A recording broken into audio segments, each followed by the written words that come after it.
సముద్రంలో ఈతకు వెళ్ళాడు. అలా ఈత కొడుతూ ఉండగా ఆ వ్యక్తికి ఎందుకో నీటి లోపలికి వెళ్లాలనే కోరిక కలిగింది. ఎందుకంటే అతను ఓ గజ ఈతగాడు. ఆ ఆలోచన వచ్చింది తడవుగా నీటి అడుగు భాగానికి వెళ్ళిపోయాడు. అలా అక్కడ తిరుగుతూ ఉండగా అతని కళ్ల ముందు ఒక అద్భుతమైన దేవాలయం కనిపించింది. అది చూసి ఆ వ్యక్తి ఆశ్చర్యపోయాడు. ఇండోనేషియా క్యాపిటల్ సిటీ అయిన జకార్తాలోని పెముటెరన్ ప్రాంతం, అక్కడే బాలి అనే సముద్రం ఉంది. ఒకరోజు ఆ సముద్రంలోకి బెంటార్ అనే వ్యక్తి ఈతకు వెళ్ళాడు. అతను ఆ సముద్రంలో అలా ఈత కొడుతూ కొద్దిగా లోపలికి వెళ్ళాడు. అలా వెళ్లిన అతనికి ఒక అద్భుతమైన దేవాలయం కనిపించింది.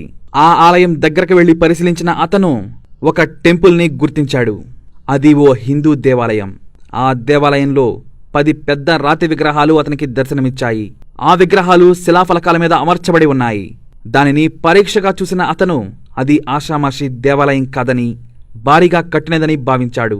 ఇక ఆ గుడి ముఖద్వారం 4 మీటర్ల ఎత్తున ఉండడమే కాకుండా 29 మీటర్ల లోతు కూడా ఉంది.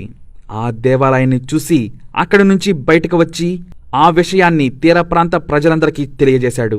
అలాగే ఇంకొంతమంది గజ ఈతగాళ్లు కూడా ఆ నీటి లోపలికి వెళ్లి ఆ వింత దేవాలయాన్ని చూశారు. ఇక ఆ విషయం ఆ నోట ఈ నోట పాకి కుప్పలు తెప్పలుగా సముద్రం ఒడ్డుకి జనం చేరుకున్నారు. ఏకంగా మీడియా సైతం తరలివచ్చింది. ఆ దేవాలయం గురించి కథలు కథలుగా చెప్పుకోసాగారు. ఇంత జరిగాక ప్రభుత్వం ఊరుకుంటుందా? వెంటనే ప్రభుత్వం రంగంలోకి దిగి ఆ దేవాలయం వెనుక ఉన్న మర్మం ఏమిటో, అది ఎప్పటి నిర్మాణమో దాని కూపి లాగేందుకు చర్యలను చేపట్టింది. అందుకోసం పురావస్తు పరిశోధన శాఖ వారిని, ఆర్కియాలజికల్ డిస్కవరీ వారిని, అండర్సీ విభాగం వారిని కూడా దానిపై పరిశోధన చేయడానికి రంగంలోకి దింపారు. ఇక వాళ్లు అలా కొన్నాళ్లు పరిశోధన చేసి ఆ ఆలయాన్ని నిర్మించి 5000 సంవత్సరాలు పూర్తవుతోందని తెలియజేశారు. ఇక అలాగే ఈ ఆలయంలో బుద్ధుని విగ్రహం కూడా ఉంది. అంటే బౌద్ధ మతస్థులు కూడా ఈ దేవాలయాన్ని కొలిచారు అని తేల్చి చెప్పారు.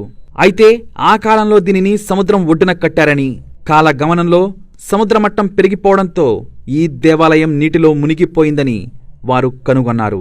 ఇక ఈ ఆలయంలో విష్ణుమూర్తి, లక్ష్మీదేవి, వినాయకుడు, బుద్ధుడు వంటి దేవతామూర్తుల విగ్రహాలు ఉన్నాయి. అలాగే ఆలయం చుట్టూ పెద్ద పెద్ద గోడలు కూడా కనిపిస్తున్నాయి. ఇక ఈ ఆలయాన్ని మొదట కనిపెట్టిన గజ ఈతగాడు బెంటార్ పలు విదేశీ సంస్థల సహాయంతో ఈ ఆలయాన్ని సుందరమైన అండర్ వాటర్ టెంపుల్గా మార్చాలని ప్రయత్నించాడు. అయితే అతని ప్రయత్నం విఫలం అయింది.